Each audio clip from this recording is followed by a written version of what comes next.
दशविध पर्वत दानों में धान्य शैल दान की विधि और महिमा।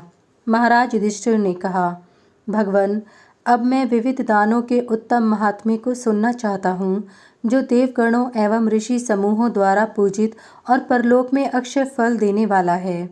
भगवान श्री कृष्ण बोले, राजन, प्राचीन काल में इस विषय को भगवान रुद्र ने देवऋषि नारद से और मत्स्य भगवान ने स्वयंभुव मनु से कहा था।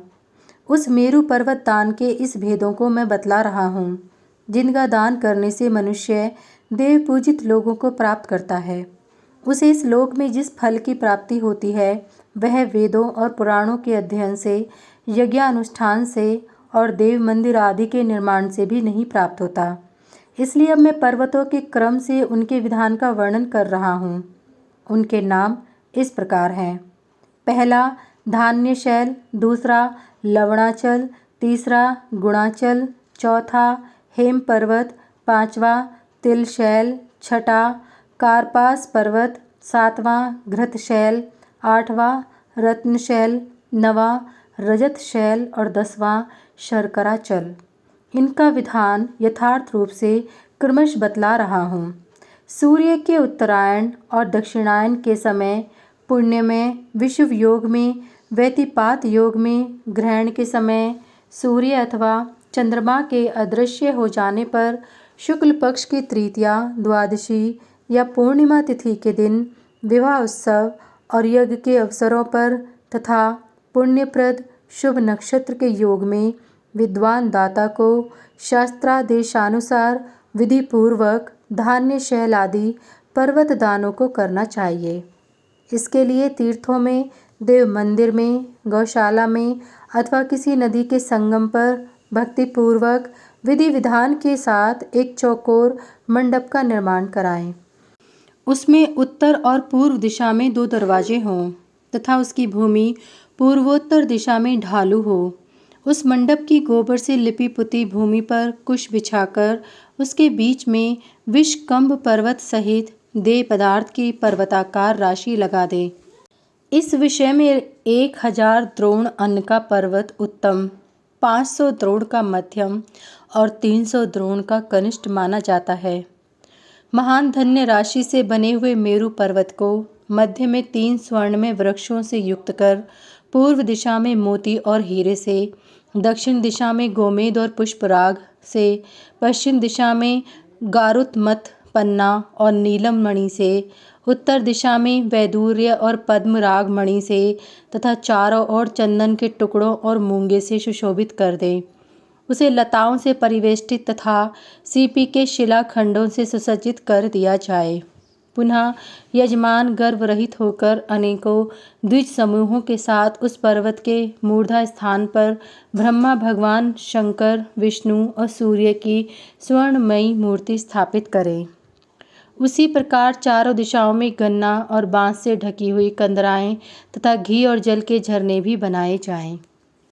पुनः पूर्व दिशा में श्वेत वस्त्रों से, दक्षिण दिशा में काले वस्त्रों से, पश्चिम दिशा में केसरिया वस्त्रों से और उत्तर दिशा में लाल वस्त्रों से बादलों की पंक्तियां बनाई जाएं। फिर चांदी के बने हुए महेंद्र आदि 8 लोकपालों को क्रमश स्थापित करें और उस पर्वत के चारों ओर अनेकों प्रकार के फल, मनोरम पुष्पमालाएं और चंदन भी रख दें। उसके ऊपर पंचरंगा चंदोवा लगा दें और उसे खिले हुए श्वेत पुष्पों से विभूषित कर दें। इस प्रकार श्रेष्ठ अमर शैल सुमेरु गिरि की स्थापना कर उसके चतुर्थांश से इसके चारों दिशाओं में क्रमश विषकंभ मर्यादा पर्वतों की स्थापना करनी चाहिए। ये सभी पुष्प और चंदन से सुशोभित हों। पूर्व दिशा में मंद्राचल का आकार बनाएं। उसके निकट अनेकों प्रकार के फलों की कतारें लगा दें। उसे कनक भद्र, देवदारू और कदम्ब वृक्षों के चिन्हों से सुशोभित कर दें। उस पर कामदेव की स्वर्णमयी प्रतिमा स्थापित करें। फिर उसे अपनी शक्ति के अनुसार चांदी के बने हुए वन और दुग्ध निर्मित अरुणोद नामक सरोवर से सुशोभित करें। तत्पश्चात वस्त्र, पुष्प और चंदन आदि से उसे भरपूर सुसज्जित कर देना चाहिए। दक्षिण दिशा में गेहूं की राशि से गंधमादन की रचना करनी चाहिए। उसे स्वर्ण पत्र से सुशोभित कर दें। उस पर यज्ञपति की स्वर्णमय मूर्ति स्थापित कर उसे वस्त्रों से परिवेष्टित कर दें। फिर उसे घी के सरोवर और चांदी के वन से सुशोभित कर देना चाहिए। पश्चिम दिशा में अनेकों सुगंधित पुष्पों, स्वर्ण में पीपल वृक्ष और स्वर्ण निर्मित हंस से युक्त तिलाचल की स्थापना करनी चाहिए। उसी प्रकार इसे भी वस्त्र से परिवेष्टित तथा चांदी के पुष्प वन से सुशोभित कर दें। इसके अग्रभाग में दही से सितोद सरोवर की रचना भी करें।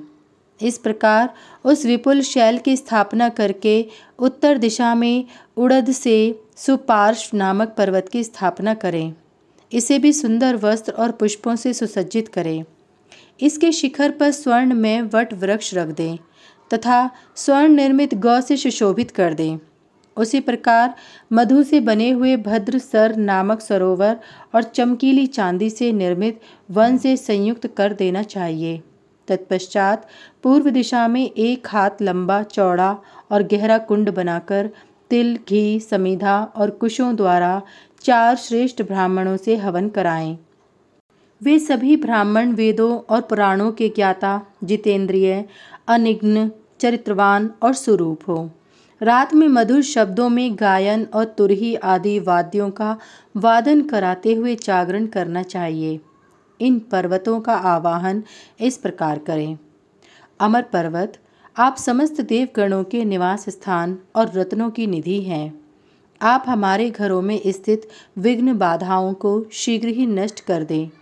हमारे कल्याण का विधान करें और हमें श्रेष्ठ शांति तथा परम भक्ति प्रदान करें। सनातन, आप ही ब्रह्मा, भगवान विष्णु, शंकर और सूर्य हैं तथा मूर्त, साकार और अमूर्त निराकार से परे संसार के बीच कारण रूप हैं। अतः हमारी रक्षा करें। चूँकि आप लोकपालों, विश्वमूर्ति, केशव, सूर्य और वसुओं के निवास स्थान हैं, इसलिए मुझे शांति प्रदान करें। चूँकि आप देवताओं, गंधर्वों और शिवजी से अशून्य अर्थात संयुक्त रहते हैं, इसलिए इस निखिल दुखों से भरे हुए संसार सागर से मेरा उद्धार करें। इस विधि से उस मेरु गिरि की अर्चना करने के पश्चात मंदराचल की पूजा करनी चाहिए और इस प्रकार प्रार्थना करनी चाहिए। मंदराचल, चूँकि आप चैत्र रथ वन और भद्राश्व वर्ष से सुशोभित हैं, इसलिए शीघ्र ही मेरे लिए तुष्टि कारक बने। गंधमादन, चूँकि आप जम्बू द्वीप के शिरोमणि हैं, इसलिए गंधर्वों और अप्सराओं के द्वारा मेरे यश का गान हो।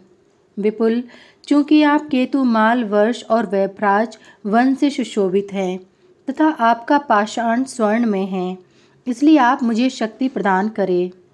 सुपार्श्व, चूँकि आप उत्तर कुरु वर्ष और सावित्र वन से नित्य शोभित हैं, अतः मुझे अक्षय लक्ष्मी प्रदान करें।